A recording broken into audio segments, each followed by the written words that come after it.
Yo diría relevante, ha sido materia de discusión, ha sido un tema que ha estado puesto en la discusión pública, en la agenda política, económica, social de este país. Y por otra parte es un tema que tiene varias aristas, ¿no? Un tema que nos lleva a una arista sanitaria, pero también a una arista ideológica. Como universidad hemos querido cumplir con nuestro rol público estatal, hemos querido poner a disposición del auditorio un debate, un tema que sin duda va a enriquecer nuestra vida ciudadana, ¿sí?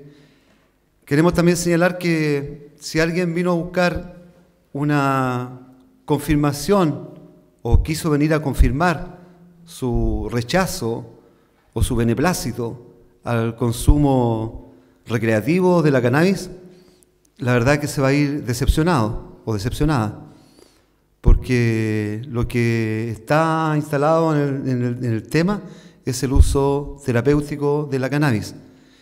Quizás existan otros espacios, otros momentos y otros lugares para discutir sobre y debatir sobre el tema del uso recreativo, pero el objetivo de esta jornada está centrado fundamentalmente en conocer experiencias sobre uso terapéutico.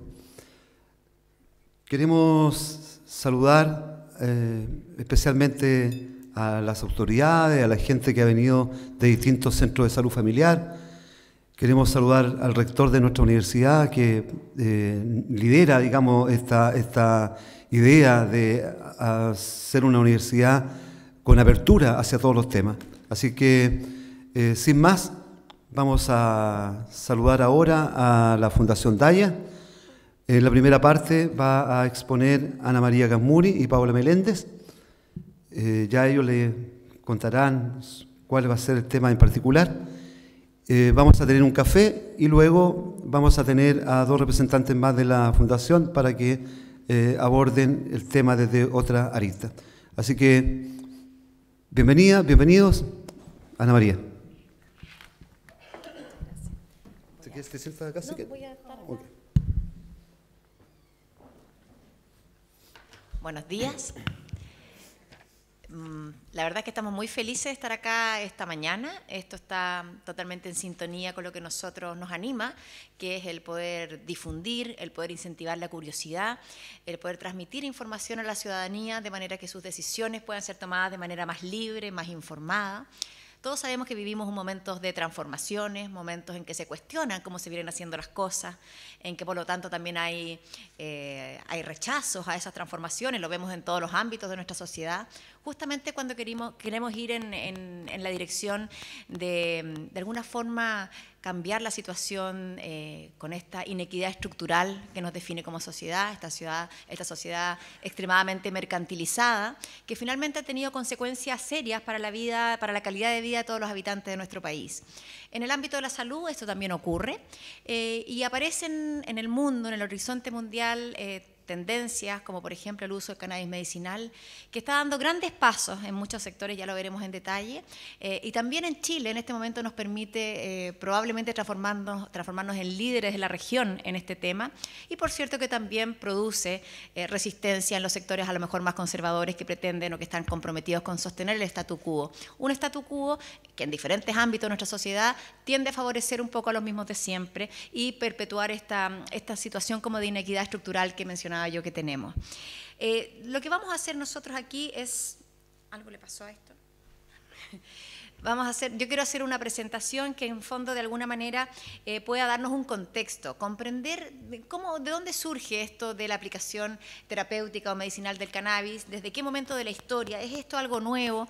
Porque hay mucho desconocimiento y no solo hay poca información, sino que también hay mala información y a veces se nos llena nuestra cabeza de mala información. Entonces, para ir un poco en atención a eso, hemos querido realizar una presentación que pueda generar un poco de contexto para que podamos profundizar la comprensión que tenemos en este tema. Voy a partir exponiendo yo en este sentido, después va a seguir Pablo Meléndez, que es de la Fundación Daya y que va a profundizar un poco en lo que es la planta misma, ¿cierto?, de su composición, también para aumentar la comprensión que podamos tener de ella. Después viene el doctor Fernando Sepúlveda, que está acá, que tiene una muy interesante mirada sobre este tema desde la neurociencia. Entonces, muy interesante también poder comprender desde el aspecto más científico por qué la utilidad que tiene esta planta en términos medicinales. Y después, por último, va a estar Paulina Bobadilla. Paulina Bobadilla también es miembro de la Fundación y ella además es creadora de Mamá Cultiva, una agrupación de madres y padres también, pero más madres, por eso se llama Mamá Cultiva, que han decidido optar por el cannabis terapéutico como una alternativa para sus hijos con epilepsia refractaria frente al fracaso de los tratamientos convencionales para esta patología de tan difícil tratamiento. Voy a comenzar entonces ahora con la presentación. Les voy a pedir si me conviene un vasito de agua para tener... Muchas gracias. Bueno, cannabis medicinal, realidad mundial y experiencia chilena. Vamos a repasar diferentes aspectos, ¿cierto? Un poco nuestra fundación, historia, derechos humanos, investigación científica, experiencia internacional, experiencia nacional y testimonio. Una definición que a nosotros es importante que ustedes tengan claro, ¿cierto? La Fundación Daya tiene por misión la investigación, promoción e implementación de terapias complementarias y medicinas naturales que vayan en la dirección de aliviar el sufrimiento humano y además de colaborar y asesorar en la generación de políticas públicas que justamente también promuevan el bienestar físico, anímico y espiritual de las personas. La visión que tenemos, nosotros anhelamos una sociedad en que la generosidad, el amor y la compasión primen en los vínculos humanos, términos que a veces están bastante alejados de cómo nos constituimos como sociedad. Soñamos con abrir espacios de crecimiento y sanación a los que puedan acceder todas las personas. Es desde esta mirada, desde este énfasis en que nosotros desarrollamos todas las acciones que estamos emprendiendo. Si nos vamos a lo que es el origen del uso de la planta, ¿cierto?, del cannabis, y haciendo un poquito de historia, nos damos cuenta que esta planta, la cannabis sativa, ha sido utilizada por el hombre desde tiempos muy antiguos para obtener fibras para papel y cuerdas, productos alimenticios a partir de las semillas de alto valor nutritivo y también como planta sagrada en diferentes rituales religiosos. Si nos remontamos a lo que es el uso terapéutico, podemos ver los primeros vestigios de esto en la antigua China. En el año 2737 a.C. aparece consignado en la farmacopea clásica china, en el Zheng Nung Ben Sao, las primeras utilidades, digamos, medicinales de la cannabis. En India, alrededor del año 1500 a.C., en el cuarto libro de los Vedas, el Atharva Veda, se describe también el cannabis como una planta mágica con propiedades curativas, y en el Tratado de Medicina Susruta Samhita del siglo I también se consignan estas utilidades de la planta.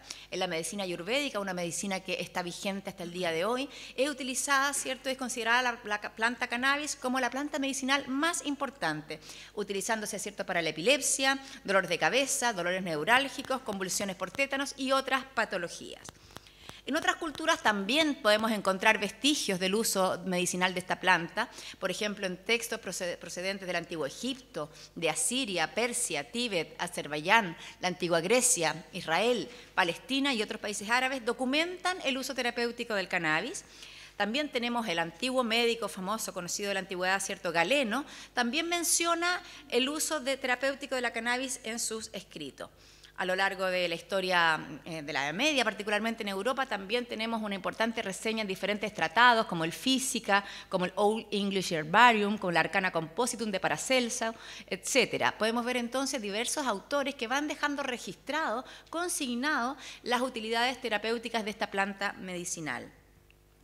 Samuel Hahnemann, supongo que todos ustedes lo conocen, el padre de la homeopatía, él también consigna la cannabis sativa como uno de los primeros medicamentos homeopáticos.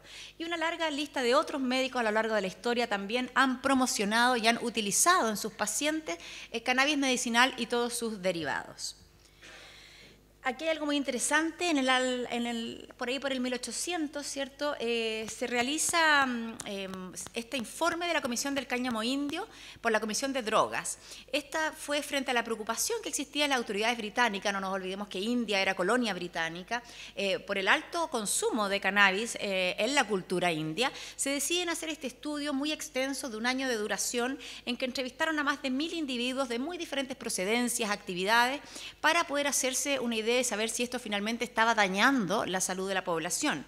Este largo estudio muy serio con eminencias británicas e indias concluyeron que la supresión del uso de la hierba de cannabis sería totalmente injustificada y contraproducente, considerando que su uso es muy antiguo en esa cultura, que hay grupos religiosos entre los hindúes que la utilizan y que es inofensiva, utilizada con moderación. Este fue el último como estudio así científico que se hizo en esa época, finales, ¿cierto?, de ese siglo, antes de que entráramos en lo que es ya la prohibición. Un dato muy interesante es pensar que desde 1850 hasta 1937, los medicamentos en base a cannabis fueron los más recetados en Estados Unidos, es decir, eran los medicamentos más populares que se usaban para muy diversas patologías. Estos son datos que a lo mejor nos pueden parecer extraños porque han estado un poco sepultados, olvidados, ignorados, a veces intencionalmente. Entonces, ¿qué pasa? Llega el momento de la prohibición, siendo que no había grandes antecedentes científicos como para realmente proceder a esta prohibición, son otros los factores que confluyen para hacerla efectiva. Hay que entender que en la década del 30 el cáñamo se empieza a levantar como un fuerte competidor del algodón, de las fibras sintéticas y del papel. Y aquí se lleva a cabo una estrategia política a base de mentiras, sin ninguna base científica, que sataniza a la cannabis con campañas mediáticas que también van en directa relación con el control social de los inmigrantes mexicanos y de la población afroamericana. Y en el año 1937 se prohíbe a nivel federal en Estados Unidos, se ilegaliza la planta cannabis. Como les decíamos, con campañas mediáticas realmente increíbles. Ustedes ven algunas imágenes ahí de películas que se hicieron en el momento, en que, por ejemplo, se decía que bajo el efecto de la cannabis, hombres negros salían a violar a las mujeres blancas y que cualquiera que la consumiera se transformaba en una bestia asesina. Hoy día, con un poquito más de rigor, podemos darnos cuenta que no suelen ser esos los efectos que se pueden esperar de una sustancia como esta, quizás de otras, pero en ningún caso de una como esta. Y entonces nos damos cuenta que en el origen de la prohibición nunca estuvo la ciencia, sino solo buscar beneficios económicos de ciertas empresas monopólicas en Estados Unidos. Y por supuesto Estados Unidos impone esta política represiva al resto del concierto de las naciones. Y en la Convención del año 61, los países unifican sus diferentes acuerdos sobre drogas en un tratado único y legalizando el cannabis en todo el mundo. ¿Qué consecuencias se desprenden de esta prohibición? Terribles consecuencias se desprenden, por supuesto. El mercado se sumerge en la ilegalidad, aumenta la violencia y las muertes vinculadas al narcotráfico, se crean focos de corrupción en todos los niveles del gobierno, de todos los gobiernos. Se produce hacinamiento en las cárceles. Aquí hay un dato que yo les quiero compartir que a lo mejor les puede parecer curioso, pero en Chile, si pensamos en nuestra realidad chilena, en el día de hoy, el 52% de las mujeres privadas de libertad en Chile están privadas de libertad por ley de drogas. Es un dato bien impresionante. Y cuando pensamos en esas mujeres, la verdad es que no estamos hablando de jefas de grandes carteles de narcotráfico, sino que estamos hablando de la última cadena del eslabón. La mujer vulnerable, que es el pilar de su hogar, jefa de hogar, que buscando, producto de su vulnerabilidad social, buscando cómo llevar el sustento a su hogar, encuentra en esta actividad ilícita, siendo el último eslabón de la cadena, alguna posibilidad, ¿cierto?, de generar sustento para su familia. Y esa mujer hoy en día es perseguida, es encarcelada y condenada a veces a penas mayores que las de un abusador de menores. Evidentemente esto no influye en nada en disminuir el narcotráfico en el momento que esa mujer es encarcelada, otra persona, incluso un hijo de ella, es reemplazado en esa esquina y al narcotráfico no lo afecta en nada. Solo nuevamente profundizamos la inequidad estructural que tenemos como sociedad y encarcelamos el 52% de las mujeres chilenas presas están por esta razón. Es un dato para reflexionar. Otra consecuencia, por supuesto, el tremendo despilfarro de recursos públicos. Hay que entender que, por ejemplo, en Chile, el 55% de las fuerzas policiales están destinadas a perseguir a usuarios de sustancias. En vez de destinar esos recursos a prevención, a educación y, en caso extremo que se necesite para aquellos usuarios que pudieran desarrollar un consumo problemático, en correctos enfoques de rehabilitación. Hoy en día eso no ocurre, esos presupuestos son mínimos y esta no es una realidad solo chilena, es una realidad mundial. Se invierten tremendas cantidades de recursos en este otro ámbito persecutorio.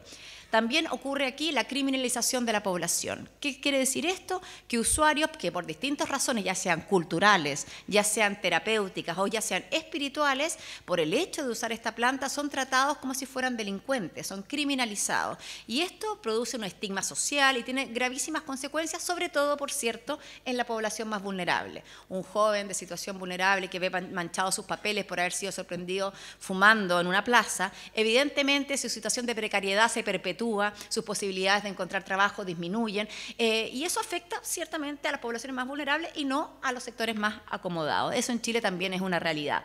Por otro lado, también tenemos un aumento del consumo en el mundo, particularmente en los jóvenes, estamos hablando de uso recreativo, es decir, todo lo contrario de lo que esta política de drogas o esta guerra a las drogas decía buscar. O sea, nos damos cuenta que fracasa en los objetivos que ella misma se propone.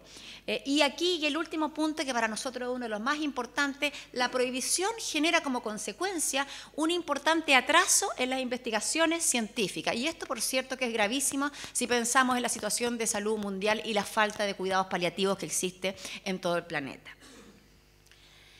Derechos humanos y cannabis. Esto es muy interesante. Si pensamos en la Organización Mundial de la Salud, en que lo que les comentaba antes, en su primer atlas mundial del año 2014, sobre los cuidados paliativos, nos dice que solamente 1/3 de las personas en el mundo que requieren cuidados paliativos lo están recibiendo. El 10%, es decir, un 90% no los recibe.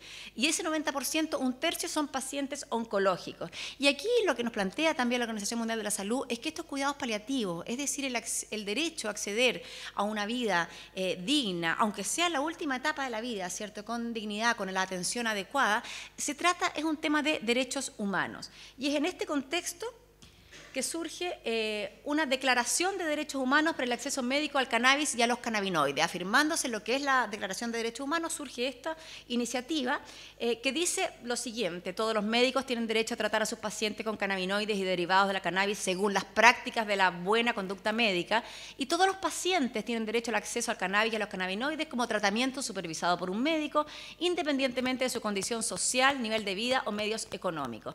Esta declaración es firmada por grandes líderes en investigación mundial, por eminencias científicas, por un lado, y por un conjunto de organizaciones a nivel mundial.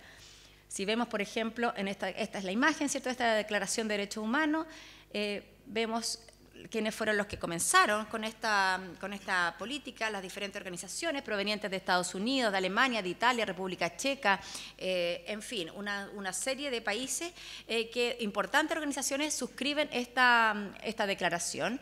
Y por otro lado tenemos, como decíamos, grandes investigadores. Rafael Mechoulam, que es realmente a nivel mundial el padre de la investigación en cuanto a las propiedades de los cannabinoides. De hecho, es el que descubrió el THC y que luego lo sintetizó, y su equipo también fue el que descubrió el sistema endocannabinoide, y ya hablaremos un poquito más en detalle de eso. Él es una eminencia hasta el día de hoy.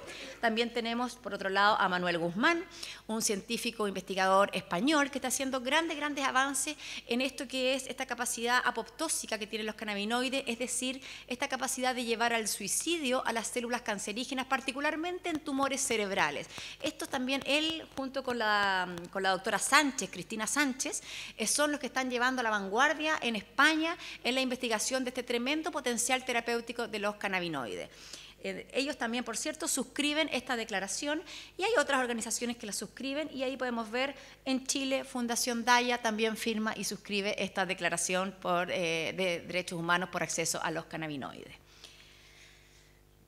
Investigación científica. Como decíamos ya, el doctor Rafael Mechoulam descubrió, ¿cierto?, identificó y sintetizó el THC en el año 64. En los 90 fue descubierto este sistema endocannabinoide por su equipo, y al primer cannabinoide endógeno que descubrieron lo llamaron anandamida. Anandamida en sánscrito quiere decir felicidad. Esto posiciona a Israel a la vanguardia de la investigación y el uso terapéutico de la cannabis. Al día de hoy, Son 16.000 los usuarios que son tratados con cannabis medicinal por los sistemas de salud público en Israel. Es decir, el Estado le da a los pacientes que lo necesiten su cannabis terapéutico en Israel. Este año, y un gran avance, por supuesto que sustentado con una potente investigación científica, se da la autorización también para el uso en niños con epilepsia refractaria, justamente lo que estábamos comentando antes, debido a que ningún tratamiento convencional funciona en estos casos, que son resistentes a los medicamentos. Ya hay suficiente investigación científica, particularmente en Israel, y eso lleva a que el Estado de Israel esté ahora tratando a los niños con epilepsia refractaria con cannabis medicinal. El doctor Meshulam entonces aplica sus resultados a sus enfermos con eficacia y espíritu de servicio, porque por un lado la ciencia puede quedarse encerrada en el laboratorio y generar un conocimiento teórico y a veces y no llevarse realmente a la práctica. En el espíritu del doctor Meshulam siempre estuvo, en paralelo con la investigación, poder ir sirviendo a su comunidad y aliviando el sufrimiento de tantos pacientes, y eso es algo que se celebra, una actitud digna de ser imitada. Sistema endocannabinoide, aquí podemos ver, va a haber otros expositores, Fernando, Pablo, van a poder hablar más en detalle, pero solo para que lo comprendamos, este sistema que tenemos en nuestro organismo es un sistema fisiológico muy importante que está implicado en el establecimiento y mantenimiento de la salud humana. Los endocannabinoides y sus receptores, particularmente CB1 y CB2, se encuentran en todo el cuerpo, en el cerebro, por supuesto, pero también en los grandes órganos, en los tejidos conectivos, en las glándulas y en las células inmunes. En cada tejido el sistema cannabinoide realiza diferentes tareas, pero el objetivo de este sistema es siempre el mismo, es mantener el ambiente interno estable a pesar de las fluctuaciones en el entorno externo, devolver al organismo a su equilibrio. Cannabis y fitocannabinoides. La planta cannabisativa posee aproximadamente 480 compuestos químicos sintetizados naturalmente. Algunos de estos cannabinoides, como vienen de la planta, los llamamos fitocannabinoides o cannabinoides herbarios, para diferenciarlo de lo que son los endocannabinoides, es decir, los que produce nuestro propio organismo. Los más conocidos son de estos componentes el THC, el CBD y el CBC. Los cannabinoides herbarios tienen efectos sobre algunas células del organismo ubicadas particularmente en el cerebro, el vaso y otros órganos. Después van a profundizar, Fernando, en este aspecto. Perfil de seguridad del cannabis, y esto es muy, pero muy interesante.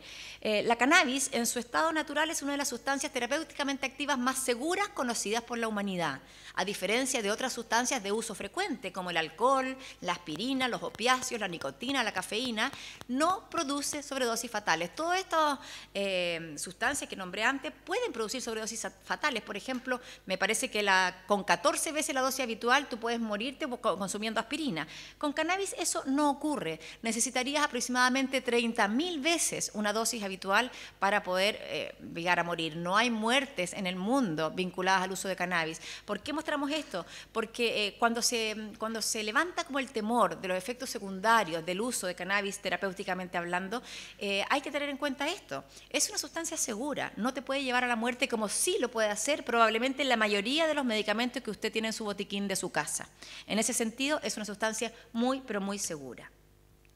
Posible efecto de los cannabinoides, bueno, sensación de euforia, sedación y relajación, alteraciones de la percepción temporal, actividad analgésica y antiinflamatoria, uno de los usos que más buscamos cuando lo usamos terapéuticamente, ¿cierto? Su potente efecto analgésico y antiinflamatorio, actividad orexígena y entemética, evita las náuseas, permite seguir comiendo, acciones sobre el tono muscular y la coordinación motora, disminución de la presión intraocular, por lo tanto sirve para el glaucoma, ya que disminuye la presión intraocular, hipotermia, acciones sobre el aparato respiratorio, efectos cardiovasculares, efectos neuroendocrinos, efectos inmunomoduladores y efectos antiproliferativos muy importantes para detener el avance, ¿cierto?, de los procesos cancerosos.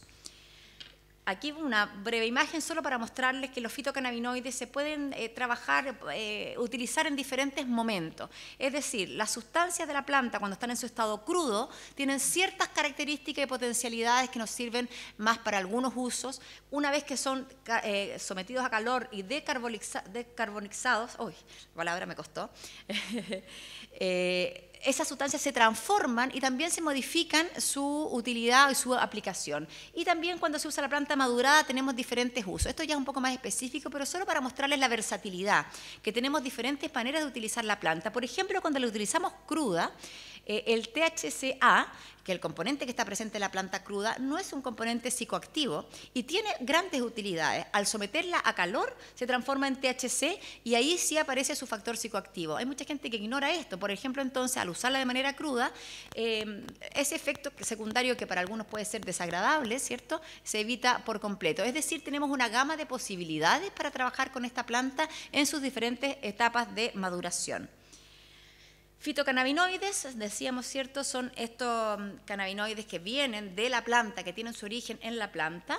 Se conocen el THC, el delta 8 THC, el CBD, y ahí sale el Sativex. ¿Por qué aparece Sativex como en este fitocannabinoide cuando hablamos que son los cannabinoides de las plantas? Porque este remedio, que ustedes, este medicamento que me imagino que lo habrán escuchado, porque ha estado sonando en Chile últimamente a raíz de que se autorizó su internación para una paciente, este medicamento está hecho, realmente es un extracto de la planta, está hecho en base a la planta. Tiene psicoactividad como tiene la planta y tiene todos sus componentes en un ratio de 1:1, bastante equilibrado el THC con el CBD. Entonces, Sativex cae en la categoría del fitocannabinoide, es un extracto de la planta, no es un sintético aislado, sino que es un extracto de la planta. Y este medicamento que está aprobado y autorizado en 23 países de Europa y Asia, como Reino Unido, España, Bélgica, Finlandia, Islandia, Alemania, Canadá, Dinamarca, Noruega, Irlanda, Luxemburgo, Israel, Austria, Polonia, Eslovaquia, Suecia, Nueva Zelanda e Italia, y están generando acuerdos de licencia para otros países, particularmente países africanos y asiáticos. Evidentemente, ustedes saben, la industria farmacéutica, antes de aprobar y generar medicamentos como estos, tiene que haber tenido suficiente evidencia para poder hacerlo. Y aquí estamos hablando de un extracto de la planta. Después tenemos los cannabinoides sintéticos, la otra línea, lo que decíamos, ¿cierto?, en que se han replicado estas sustancias, se han aislado y se han hecho sintéticamente. Tenemos los más conocidos, el dronabinol, nabilona, que son THC sintéticos disuelto en aceite de sésamo, que también es comercializado para tratamiento de diferentes patologías. Y el nabilona, lo mismo, es un análogo del THC, comercializado para tratamiento de náuseas y vómitos secundarios a la quimioterapia, y así una serie de otros medicamentos que son cannabinoides de origen sintético. Ahora, ¿qué pasa si miramos y comparamos ambas situaciones? ¿Qué pasa con los cannabinoides sintéticos versus los fitocannabinoides? Se realizó un estudio muy importante por la Asociación Internacional por los Medicamentos Cannabinoides para contribuir a la comprensión de la medicina en base a cannabinoides en los pacientes, y se les preguntó a ellos si usaban cannabis o cannabinoides, en qué forma y cuáles son sus preferencias. La encuesta fue completada por 953 participantes en 31 países, haciendo de este el estudio internacional más grande en una amplia variedad de usuarios de medicina a base de cannabinoides hasta ahora realizada. Y en general, los formatos a base de cannabis en su estado natural, no farmacéutico, recibieron puntuaciones más altas por los participantes que los productos farmacéuticos que contienen cannabinoides. Es decir, la experiencia de los pacientes es que los derivados naturales tienen un mejor efecto que los sintéticos. Y este es un dato muy interesante justamente para la discusión que se está sosteniendo en el día de hoy.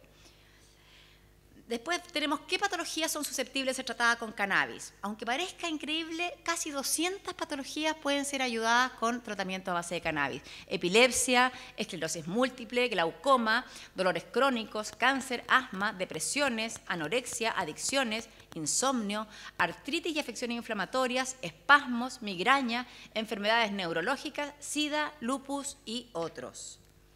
Las formas de uso, bueno, a lo largo de la historia se ha usado de muy diversas maneras esta planta, se ha experimentado con diversas maneras, que varían en el modo en que la planta ingresa a nuestro sistema, a nuestro organismo. Tenemos la combustión, la vaporización, por medio de alimentos, por medio de tinturas, aceites, cremas y tópicos e infusiones. La experiencia internacional actual nos muestra, nos señala que de alguna manera la extracción de los componentes con distintas técnicas es a lo que se debiera apuntar como futuro terapéutico, y es justamente lo que nosotros como fundación estamos investigando y promocionando, que es la generación de estos extractos, porque pensamos que tiene una mayor eficacia a la hora de usarlo medicinalmente hablando. Probablemente para un usuario recreativo es una pérdida de material, no es muy práctico este sistema, pero aquí nosotros estamos enfocados, por supuesto, claramente en lo que es el uso terapéutico. Y para ese uso el aceite nos parece un formato de lo más adecuado. ¿Qué es lo que es la extracción? Bueno, un proceso de obtener los componentes químicos esenciales de las plantas, las hierbas, las flores, las raíces, usando un medio o método de extracción, que estos varían, estos métodos, desde las infusiones, la cocción, maceración, digestión, percolados y más. Este proceso es lo que permite una mayor concentración de los componentes activos y por mucho más larga duración. Por eso a nosotros nos parece un formato interesante para el uso medicinal, porque tú puedes prolongar su acción por muchísimo más tiempo que mediante otras formas de ingresar los cannabinoides al organismo. Por ejemplo, vaporizando, que evidentemente la vaporización es una manera medicinal, pero su efecto es muchísimo más corto, 2 o 3 horas, y el efecto se quita.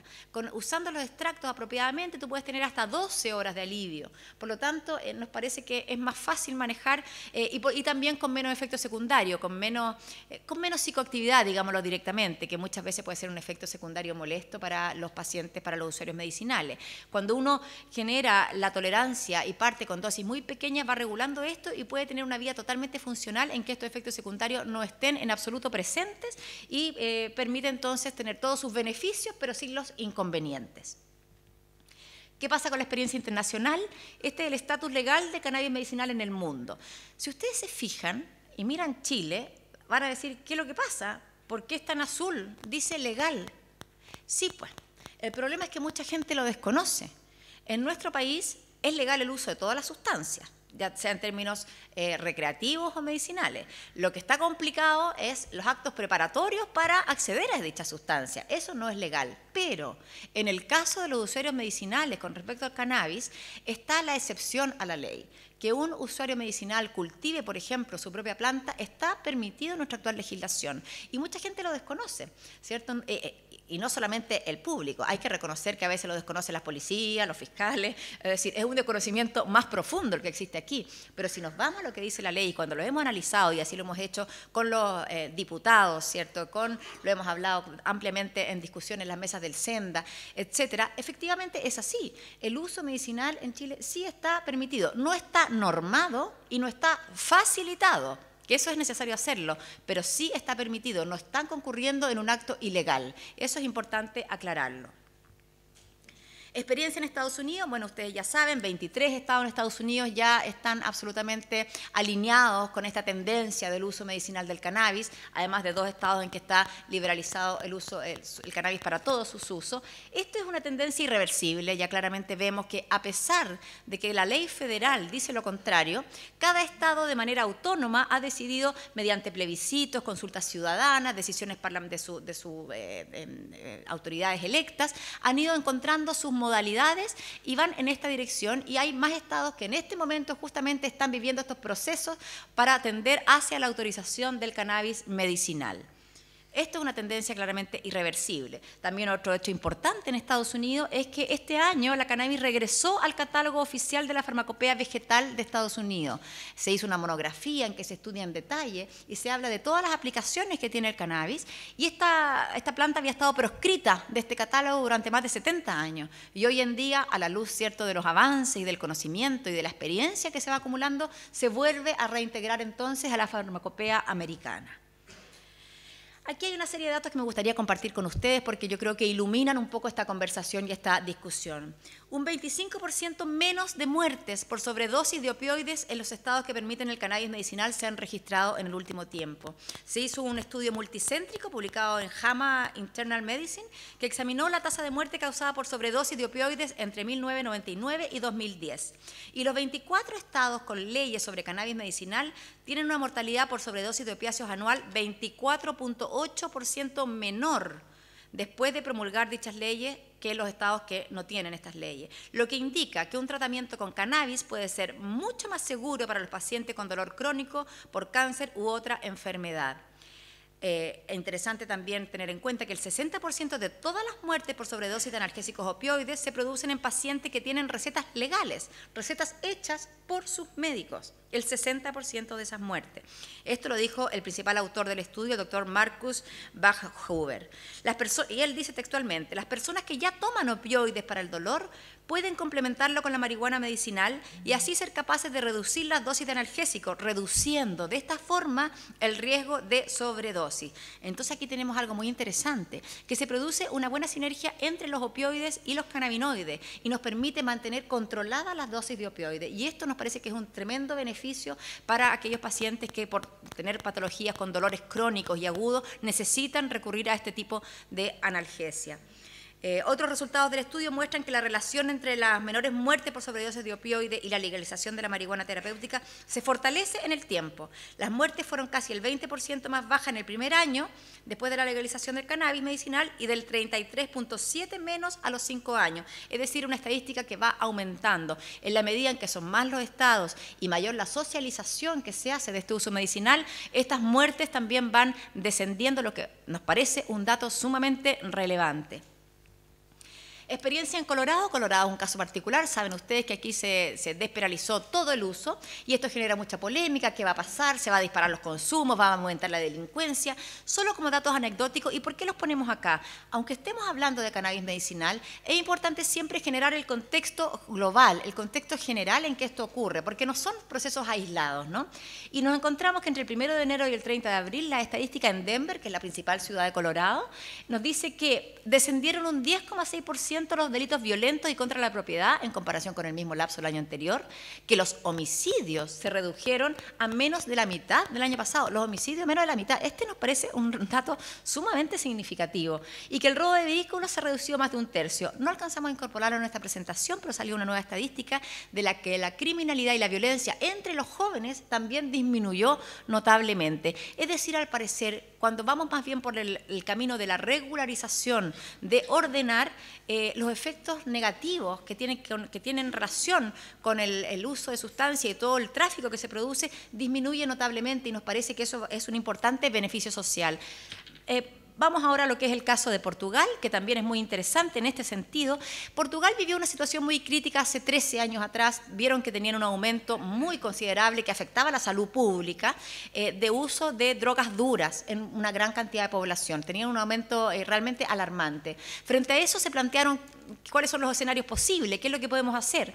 Y tomaron una decisión audaz, osada, que era descriminalizar el uso de sustancias, dejar de penalizar y perseguir a quienes lo usaran y partir, ¿cierto?, con campañas de educación, pero fomentando esta mayor tolerancia. La verdad es que a 11 años de este experimento el resultado ha sido exitosísimo. Estos consumos abusivos de sustancias duras bajaron por completo, bajó la violencia y la criminalidad asociada también al mundo del uso de la sustancia. Es decir, se ha podido proteger la salud pública apropiadamente y la verdad es que se redujeron todos los problemas sociales que estaban vinculados a esta temática. Por lo tanto, hoy en día podemos decir que la experiencia de Portugal es digna de imitarse. También ellos están trabajando con lo que es cannabis medicinal. Vemos aquí otro ejemplo de que en vez de prohibir, el regular y normar parece tener mejores resultados en cuanto al objetivo que a nosotros nos importa, que es el cuidar la salud pública. Como podemos ver, estamos viviendo un cambio de paradigma en muchos temas, pero en este en particular también. Cuando vemos, por ejemplo, que la Organización Mundial de la Salud pide despenalizar todas las drogas, ¿cierto? Cuando vemos que el informe de la OEA aboga por despenalizar el consumo de drogas en las Américas. Cuando vemos también que expresidentes notables de todo el mundo piden poner fin a la penalización del uso de drogas y apuestan a regular el mercado, lo que estábamos hablando. Vemos que la ONU también se manifiesta por despenalizar el consumo de drogas. Vemos que estamos empezando a enfrentar esta problemática desde un punto de vista sanitario y no ya penal, ¿cierto? Que es como corresponde. ¿Y por qué nuevamente pongo en contexto esto? Aunque estemos hablando de cannabis terapéutico, aquí lo que nos importa es la salud pública en general. Y esto tiene relación con la salud pública de la población. Y es muy importante mirarlo desde ese sentido. La regulación, la educación son medidas para cuidar la salud pública mucho más eficientes que la prohibición, la estigmatización y el criminalizar a quienes usan sustancias. En este cambio de paradigma aparecen personajes que son significativos porque son líderes de opinión, ¿cierto? Por ejemplo, el doctor Gupta, que era el jefe médico de la CNN, él había escrito un artículo en el año 2009 en que estaba totalmente en contra de la marihuana y que si hubiera una votación para favorecerla, él estaría, por supuesto, que en contra. Después él pidió disculpas. El doctor Gupta pidió perdón por sus declaraciones, porque reconoció que cuando las hizo no había investigado lo suficiente. Había actuado desde el prejuicio, desde la ideología, y no desde la investigación. Entonces, no solo pidió disculpas, sino que además dio a conocer al mundo el caso de Charlotte Figi en Colorado, una niñita pequeña, de 7 años, que comenzó a sufrir convulsiones poquito después de haber nacido. A los 3 años tenía 300 convulsiones semanales, a pesar de los 7 medicamentos que tomaba. Y ella empezaron a aplicarle extracto, aceite de cannabis medicinal, lo mismo que estamos hablando aquí, ese producto, y su vida cambió por completo, su cerebro se apagó, esta verdadera tormenta que tenía en su cerebro, y sus crisis bajaron a 2 o 3 al mes, o sea, de 300 a 2 a 3 al mes. Estamos hablando de un cambio significativo. Y lo importante fue que el doctor Gupta lo dio a conocer a todo el mundo. Y aquí dio un paso valiente adelante que también abre la posibilidad de tantas y tantas familias que viven situaciones parecidas, ¿cierto? Por otro lado, tenemos al famoso doctor Oz, ustedes me imagino que lo habrán escuchado, más allá de si es del gusto de uno o no, en fin, si uno ve sus programas o no, pero es una persona que es una personalidad pública, es connotado. Él es un cirujano cardiotoráxico, investigador, o sea, no porque salga en televisión le vamos a bajar su perfil científico, digamos, es un científico.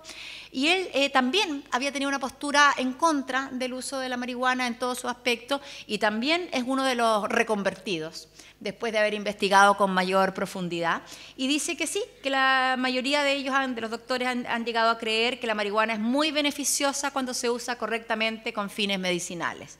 Entonces, este cambio de paradigma vemos que va involucrando cada vez más a personas del mundo científico, líderes de opinión, que están entrando en un camino de la sensatez y de mirar lo que muestra la experiencia, los resultados reales que produce el uso terapéutico de la cannabis. Después tenemos algunas imágenes que nos gustaría compartir de qué pasa, cómo es el mundo en donde está regulado el uso medicinal del cannabis. ¿Qué ocurre? Están los doctores que trabajan recetando cannabis, están los dispensarios medicinales a donde los pacientes con su carné, en el que queda claro su patología, qué tipo de cannabis medicinal necesitan, pueden acudir a un dispensario medicinal y de manera regulada, ordenada, obtener lo que necesita, sin que tener que recurrir ni a traficantes, ni a conductas ocultas, ¿cierto? Ni a nada lo que produce la situación de prohibición. Y ahí vemos ejemplos de carnés, por ejemplo, de usuarios medicinales, y particularmente pusimos ese de esa pequeñita para mostrar que efectivamente está regulado el uso medicinal para niños, particularmente epilepsia refractaria, pero también algunos niños con leucemia en particular, de manera ordenada. O sea, esto es posible hacerlo así, y esto es importante mirarlo porque es hacia donde nosotros deberíamos tender como sociedad. Aquí algunos datos que también me gustaría compartir para que reflexionáramos sobre estos cambios de paradigma, para que reflexionáramos sobre este statu quo en que a veces estamos un poco aprisionados como sociedad. Importante tener claro que el 55% de todas las muertes que se producen en el mundo por sobredosis de drogas son causadas por drogas recetadas por un médico. Esto hay como que aclararlo y despejarlo desde un principio, porque tenemos el mito, la fantasía de la droga ilícita que causa muerte. Resulta que la mayor cantidad de las muertes están provocadas por remedios prescritos por los médicos. El 80% analgésicos de origen opioide. El 75% de las muertes son por combinación de benzodiazepinas, que están tan de moda, que acá en Chile tenemos una prevalencia de uso escolar de calmante, particularmente benzodiazepinas, de un 85% anual. Esa es la realidad chilena. Y en combinación, digamos, producen el 75% de las muertes. En Estados Unidos, el mal uso de drogas provoca 1.4 millones de visitas a la sala de emergencia, y de estas visitas a la sala de emergencia, el 75% fueron por drogas legales o recetadas. También un dato interesante, que muchas veces se nos oculta esta información, no sale en primera plana, ¿cierto? Nos escandalizamos con pequeñas noticias, descubren 3 plantas de marihuana en la casa de una señora, medio escándalo. ¿Y qué pasa con el escándalo de las 55% de las muertes por sobredosis de drogas prescritas? A mí me parece eso mucho más escandaloso. O que tengamos una prevalencia de un 85% de uso de analgésicos en población escolar en Chile. ¿De qué estamos hablando? Esos son los temas escandalosos de los que deberíamos preocuparnos, ¿no? Por otro lado, tenemos también que la industria farmacéutica es el tercer sector de la economía en Estados Unidos tras el armamento y el narcotráfico, y tiene beneficios 4 veces más altos que los otros sectores industriales, además de ser el sector que acumula más delitos por estafa al gobierno. Solo un dato para que quede ahí para la reflexión. Experiencia nacional. ¿Qué es lo que pasa en Chile? Tenemos que el 70% de la población apoya el uso medicinal del cannabis, según una encuesta hecha por el Observatorio Latinoamericano de Política de Drogas. Hay una encuesta más reciente que incluso llega a un 84% esta cifra. El uso de esta planta medicinal en Chile es una realidad. Se calcula que aproximadamente 30.000 personas la usan en sus diferentes formatos. La Ley 20.000, lo que les decía antes, establece en su artículo 50 la facultad de utilizarla para fines científicos o médicos. Se entenderá justificado el uso, consumo, porte o tenencia de alguna de dichas sustancias, en la que está incluida cannabis, para la atención de un tratamiento médico. A esto nos referíamos anteriormente. Parlamentarios de todas las bancadas hoy en día presentan proyectos de ley que facilitan el acceso a cannabis medicinal. Afortunadamente, nuestros legisladores se han sensibilizado frente a esta realidad, se han interiorizado del tema y están presentando proyectos de ley que van en la dirección de corregir lo que está ocurriendo. Tenemos también en Chile, que es interesante tenerlo claro, que desde el año 2013 el Instituto de Salud Pública ha autorizado la importación para el uso terapéutico provisional del medicamento Sativex, del que hablábamos antes, en 3 ocasiones. Uno para Rodrigo Cepeda Valdivia, que estaba en la Clínica Las Condes, y que de hecho esta petición fue firmada también por los médicos de la Clínica Las Condes, y también por el doctor Enrique París, director del Colegio Médico, que hoy curiosamente aparece firmando una carta en contra del uso medicinal. Él firmó esta petición para ingresar el Sativex. Vemos una contradicción que habrá que preguntarle a qué se debe. Desgraciadamente Rodrigo Cepeda no alcanzó a esperar la burocracia que significaba importar el Sativex y falleció. No alcanzó a recibir el tratamiento. Después Vicente Huerta, diagnosticado con epilepsia refractaria, le autorizan también la internación de Sativex, pero frente al altísimo costo que significaba este tratamiento, la madre de Vicente Huerta decide partir a Estados Unidos. Ir en busca de una solución en aquellos estados en que esto ya estaba regulado y normado. Vieron el caso en Contacto, apareció, ese es el caso. Entonces ha tenido que dejar su país, dejar su trabajo, dejar su familia en busca de esta solución por el alto costo del Sativex.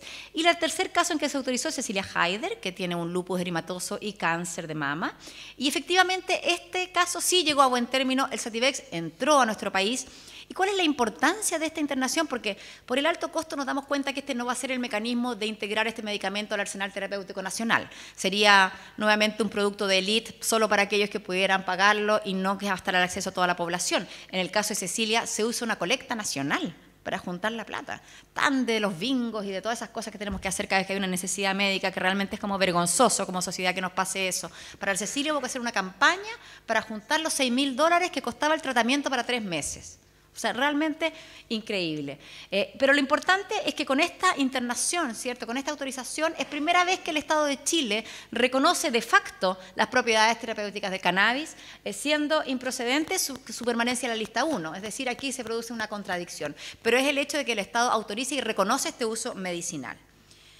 Volvemos un poquito a lo que es el Sativex, solo para dejarlo claro, es una tintura de aceite de cannabis generado por una farmacéutica, ¿cierto?, que es un medicamento hecho en base a cannabis que está aprobado para su comercialización en cualquier país y actualmente disponible en 22 países en todo el mundo. Es un spray bucal con base alcohólica y que tiene THC y CBD en un equilibrio casi parejo. Este medicamento, al igual que la planta misma, está recomendada desde una mirada de tratamiento compasivo por su capacidad de aliviar los dolores neuropáticos y la espasticidad en pacientes con esclerosis múltiple, pacientes con cáncer avanzado que enfrentan dolores severos o moderados. Es decir, el Sativex está hecho de la planta, es equivalente a la planta y podría ser totalmente el símil del producto de extracción que, por ejemplo, vamos a implementar en el proyecto de la Comuna de La Florida, del cual ya les hablaremos.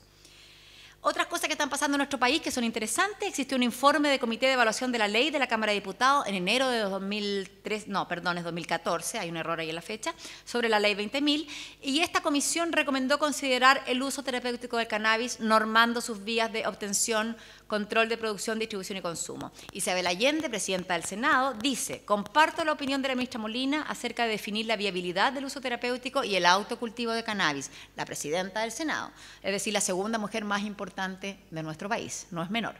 Y por otro lado tenemos el proyecto de Fundación Daya y la Municipalidad de La Florida de cultivo de cannabis medicinal, que fue aprobado el 8 de septiembre e iniciado recién el 30 de octubre, siendo, y eso estamos súper orgullosos, en verdad no puedo negarlo, siendo el primer cultivo legal de cannabis medicinal en Latinoamérica. Aquí ha confluido el trabajo de muchísima gente, el esfuerzo, el compromiso, la vocación de servicio para realmente sacar adelante este proyecto que nos tiene muy orgullosos y que esperemos que sea realmente la puerta inicial que se abre para poder ir en ayuda de tantos pacientes que lo necesitan con esta terapia complementaria y no solo los 200 pacientes de La Florida. Este proyecto, y es importante decirlo, cuenta con el apoyo de Fundación Arturo López Pérez, de la Universidad de Valparaíso y la Farmacopea de Chile. Aquí tenemos la resolución en que se aprueba a Fundación Daya, el SAG aprueba a Fundación Daya para iniciar esta plantación, cultivo y cosecha de la especie cannabis sativa en los términos que indica. Primera vez que en Chile existe esta autorización sin ser revocada. ¿De qué se trata el programa? Uso compasivo del aceite de cannabis como medicina complementaria para el manejo del dolor oncológico en usuarios de establecimientos de salud de la Comuna de la Florida y de beneficiarios de la Fundación Daya. Son 200 pacientes oncológicos, como se lo decíamos, 100 de la Florida, 100 de la Fundación. Son 425 plantas de cannabis, plantamos 850, pero de los cuales vamos a elegir los mejores ejemplares, los más vigorosos, y nos vamos a quedar con 425.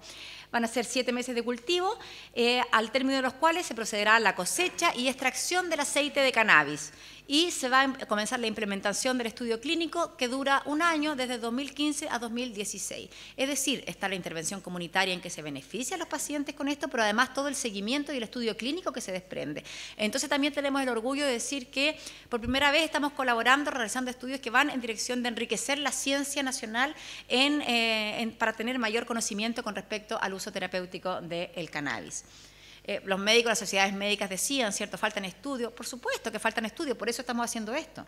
Lo que nos gustaría es que también ellos estuvieran haciendo estudios, ¿no?, que se comprometieran con la situación y que avanzaran, no solo que dijeran no podemos hacer nada porque no hay estudios. Bueno, vamos a hacer los estudios entonces, avancemos, de eso se trata, ¿no? Epilepsia refractaria y cannabis. Queremos ahondar un poquito aquí porque en nuestra experiencia ya del último año y medio, casi 2 años, trabajando con cannabis medicinal, nos damos cuenta que un importante sector del universo de usuarios medicinales tienen que ver con esta patología que afecta principalmente a niños. En julio de este año se realizó el primer encuentro de familias de niños con epilepsia refractaria. Asistieron 11 familias, un encuentro informativo para compartir experiencia y asistieron 11 familias. Con posterioridad, el 27 de septiembre se realizó el segundo encuentro de familias de niños con epilepsia refractaria. Asistieron más de 90 familias de todo Chile, desde Arica a Coyhaique. Ahí ven las fotos que no son de la mejor calidad, pero que permiten darse cuenta que ya no eran 11 familias, ¿no?, que realmente fue multitudinario. Hay un gran interés, viajó gente de todo Chile. Fernando Sepúlveda también viajó desde Concepción a Santiago en ese momento a compartir su ponencia muy interesante con todos los padres y con todas las familias que estaban presentes en esa ocasión. También tuvimos ahí el saludo del doctor Abel Olivares, un neurocirujano, que a veces quizás lo han visto alguna vez en el Buenos Días a Todos. Él quiso estar presente, felicitar la iniciativa, apoyar. Estamos muy contentos de un apoyo de una autoridad, ¿cierto?, científica como lo es él, un neurocirujano muy destacado. Este es un testimonio una frase, ¿cierto? Si no fuera por el aceite de cannabis, Lucas estaría muerto. Eso nos dice el doctor Marcelo de Vilat, que es el jefe de neurología del infantil del Hospital Calvo Maquena. Él es el pequeño Lucas, hijo de Gabriela y de Jorge, un luchador. A los 3 meses prácticamente estaba desahuciado neurológicamente, no había mucho más que hacer con él. Su vida hoy día tampoco es fácil, pero ha mejorado inmensamente gracias al aceite de cannabis, como lo reconoce el mismo neurólogo jefe del Calvo Maquena. Siendo uno de los casos más complicados que nos ha tocado ver, a pesar de eso, está logrando mejorar considerablemente su calidad de vida gracias a este aceite de cannabis. También ahora les queremos presentar lo que es Mamá Cultiva. Mamá Cultiva es una agrupación de madres, como contábamos, ¿cierto?, en que deciden tomar este camino frente al fracaso de los tratamientos tradicionales, frente a la cero respuesta de los médicos, frente también a muchas veces decirle: mamá, no traiga más a su hijo porque no hay nada que hacer. Si vuelve a entrar en un estatus, no lo traiga. Lo que por supuesto que para un padre o una madre puede ser una sentencia de muerte terrible. Pero estas madres no se rinden. Estas madres siguen buscando, siguen investigando y llegaron entonces a lo que es el cannabis medicinal. Y aquí ustedes los invitamos a que vean su blog, www.mamacultiva.blogspot.com, y lean de primera fuente los testimonios de esas madres, de lo que ha sido su vida y de lo que ha significado incorporar el cannabis medicinal en el tratamiento de sus hijos, a pesar de lo complicado, a pesar de que no está facilitado y todo lo que hemos dicho anteriormente. Pero el coraje de una madre no se detiene ante ninguna barrera si se trata, ¿cierto?, de cuidar el bienestar de su hijo y de su entorno familiar. Queremos compartir para finalizar algunos testimonios. Por ejemplo, Mónica Riveros, que tenía una discopatía cervical degenerativa, dice: para mí ha sido calidad de vida, me cambió todo, se me quitaron los dolores, recuperé la fuerza en mis extremidades, eso me tenía deprimida, me quitó la depresión que me provocaba estar siempre con jaqueca y sin fuerza. Después tenemos la hija de Francisco Campos, nos cuenta que su padre, de 83 años, que tiene un cáncer de recto con metástasis en el hígado, dice: pide su granito de arroz diario porque siente que le hace bien y le permite dormir. Granito de arroz, se preguntarán ustedes qué tiene que ver el arroz aquí. Esa es una forma de dosificar. El aceite, la resina es muy densa, se usan volúmenes muy pequeñitos, entonces como una convención, y que no solo en Chile, se usa en el mundo, como medio granito de arroz, un granito de arroz, un granito y medio, es como la forma de hablar de la dosificación, y por eso el caballero pedía su granito de arroz, que lo hacía sentir mejor. También por otro lado tenemos Elvira Quirós, de 30 años, tremenda persona, admirable, gran amiga a estas alturas, uno va desarrollando vínculos también con las personas con las que va trabajando, con las que va asesorando.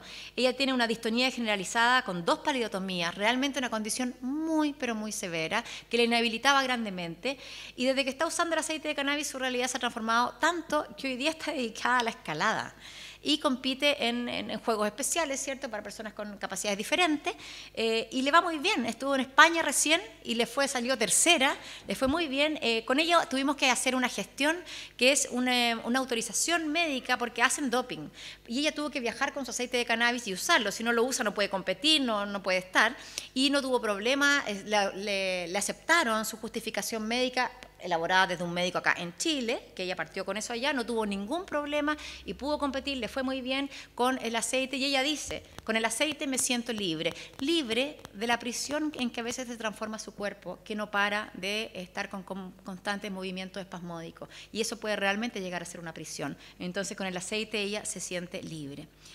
Tenemos aquí, lo vamos a conocer más en detalle, el caso de Javiera.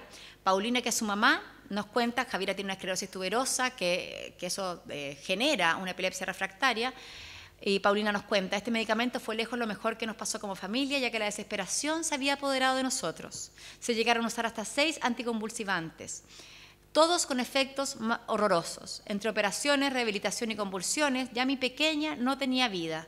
El aceite de cannabis, en pocos días de uso, devolvió a mi hija a la vida.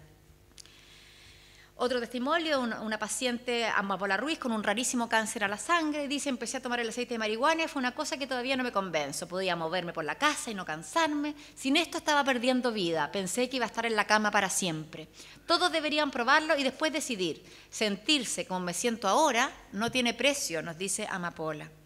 Aquí algunas imágenes de lo que es la realidad del mundo del uso medicinal del cannabis. Adultos mayores, un dato muy interesante, en Israel se ha empezado a experimentar con dar productos canábicos medicinales a los ancianos en los hogares, en las casas, ¿cierto?, de ancianos, y en donde se ha implementado esto se ha disminuido en un 70% el uso de analgésicos y de ansiolíticos, un 70%, o sea, una disminución realmente considerable, y se ha mejorado la calidad de vida de esos ancianos. Ahí vemos otra imagen, ¿cierto?, de personas mayores recibiendo sus tratamientos, y una amplia gama de formatos, ¿cierto? En Israel en general usan el formato en cogollo, no en aceite, y tienen una inclinación por la vaporización, que es una forma más segura que la combustión, ¿cierto?, que el fumarlo, pero con gran éxito.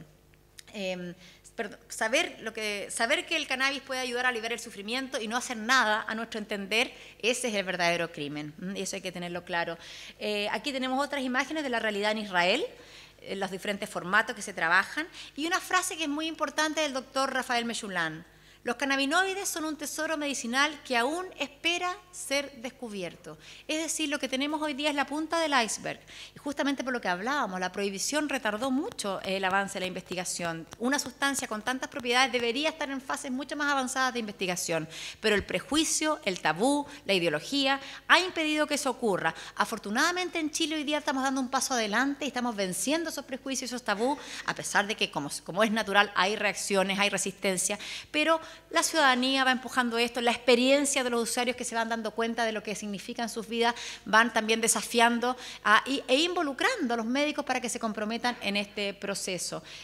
Sentimos que es muy importante seguir adelante en este sentido. También es importante de mirar qué es lo que está pasando en Chile en cuanto a proyectos de ley, qué pasa con nuestra ley 20.000, con todos sus problemas que afecta a los usuarios medicinales, y les quiero comentar que en la Cámara de Diputados se están discutiendo 2 proyectos que van en esta dirección. En la Comisión de Salud nos tocó participar y hacer nuestra presentación también en la Comisión de Salud de la Cámara de Diputados, y nosotros estamos contentos con los 2 proyectos que se están presentando, porque los 2 están concebidos de un enfoque que pone en el centro el énfasis en la libertad de las personas y en sus derechos esenciales, y también en el resguardo de la salud pública. La actual política de drogas, aunque pretende resguardar la salud pública, la verdad es que la perjudica.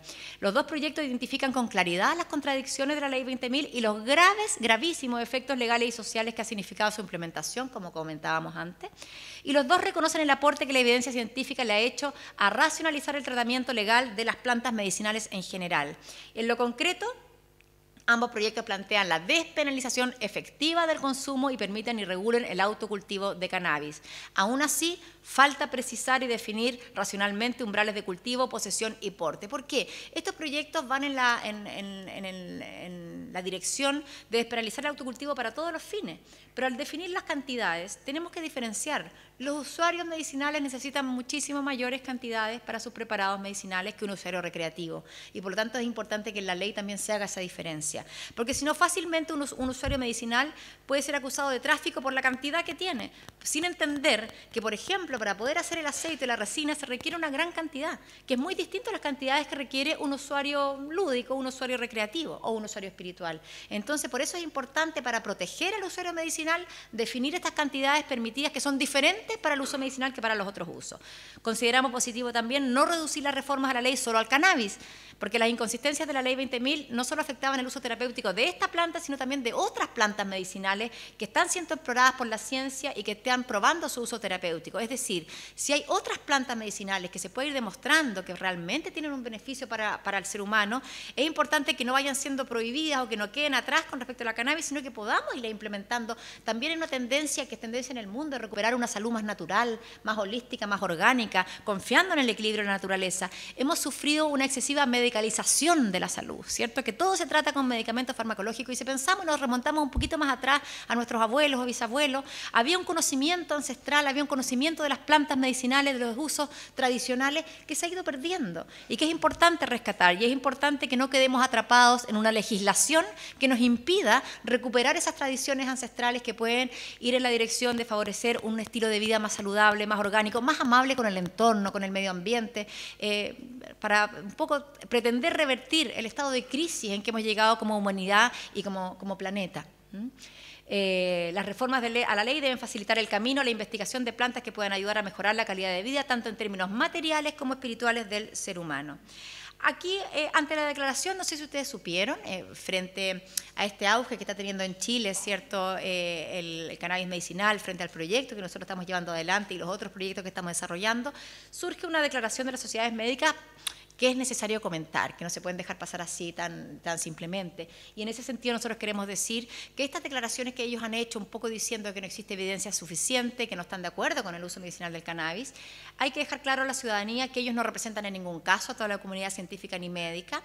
131, ahora ya son 140, cada día son más los que van firmando. Médicos firman carta de apoyo al uso medicinal del cannabis acá en Chile, médicos destacadísimos de Chile, y cada vez más médicos están interesados y acercándose y siendo parte de estos proyectos. Estos proyectos los estamos haciendo, por supuesto, que de la mano de la ciencia. No es, si no, no tendríamos las autorizaciones que tenemos. Eso, por favor, hay que considerar que son proyectos serios.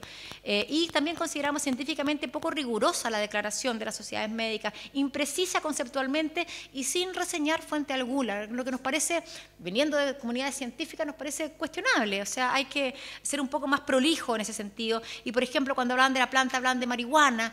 La planta se llama cannabis, y si estamos hablando en términos científicos, como sociedades médicas, refirámonos a la planta con los nombres que corresponden, no con los usos coloquiales. Entonces, hacemos esa crítica a la poca precisión y poca seriedad de estas declaraciones.